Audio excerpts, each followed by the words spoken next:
વડોદરામાં ગણેશજીની પ્રતિમા ખંડિત થવાના મામલામાં પોલીસે એક શખ્સની અટકાયત કરી હતી।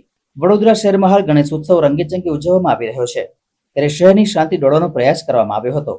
3 યુવક મંડળોની મૂર્તિઓ ખંડિત થતા ભક્તોની લાગણી દુભાઈ હતી, જેને લઈને મંડળો દ્વારા પોલીસને અરજી આપવામાં આવી હતી। સીસીટીવી ફૂટેજના આધારે પોલીસે ચોરી કરવા ઘૂસેલા આરોપી નવાપુરાના કૃણાલ વિનોદભાઈ ગોદડિયાની રવિવારે સાંજે અટકાયત કરી હતી।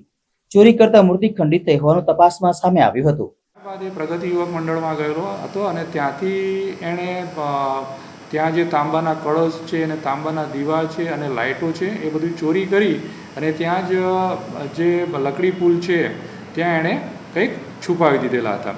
એટલે સમગ્ર ઘટના જોતાં એમ આવે છે કે આ જે છોકરો છે એ વ્યસની હતો અને વ્યસનને કારણે પૈસા ન હતા, એટલે પૈસાને કારણે આ જે પંડાલ છે એ પંડાલમાં જઈ અને ચોરી કરતો હોવાને કારણે અને ક્યાંક મૂર્તિ ઇમ્બેલેન્સ થતાં એ ખંડિત થયેલ હતી। બાકી આનો પ્રાથમિક ઇરાદો કોઈપણ રીતે છે આ મૂર્તિઓને ખંડિત કરવાનો હોય એવું તપાસમાં જણાઈ આવેલ નથી। રાતના સમયમાં કોઈ આવીને આ મૂર્તિ ખંડિત કરીને જતું રહ્યું। સવારમાં વહેલી જ્યારે આરતી કરવા આવ્યા ત્યારે જોયું મંડળના છોકરાઓએ અને તાત્કાલિક ધોરણે આ મૂર્તિ બદલી અને બીજી મૂર્તિની સ્થાપના કરી હતી।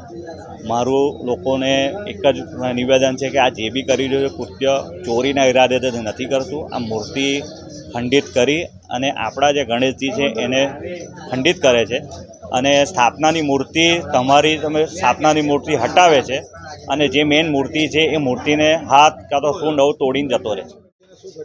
ખાડિયાપોળ નંબર 2 યુવક મંડળ છે, ખંડેરાવ માર્કેટ પોલીસ ચોકીની સામે, રાજમહેલ રોડ, વડોદરામાં।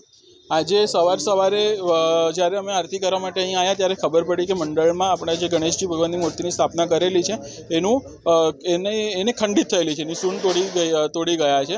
અને અહીંયા લગાવેલા સીસીટીવી કેમેરામાં જોતાં ખબર પડી કે સવારના અર્લી મોર્નિંગના પરોઢમાં એટલે 4, 4:30, 5 વાગ્યાની આસપાસ એક શખ્સ અંદર જઈને 5-7 મિનિટ અંદર રોકાયો છે અને ત્યાંથી એક ડમરું, જે શિવજી ભગવાનની સ્વરૂપની મૂર્તિ છે અમારી, એના હાથમાં એક ડમરું હતું, એ ડમરું કાઢીને લઈ ગયો છે અને મૂર્તિને નુકસાન કરેલું છે।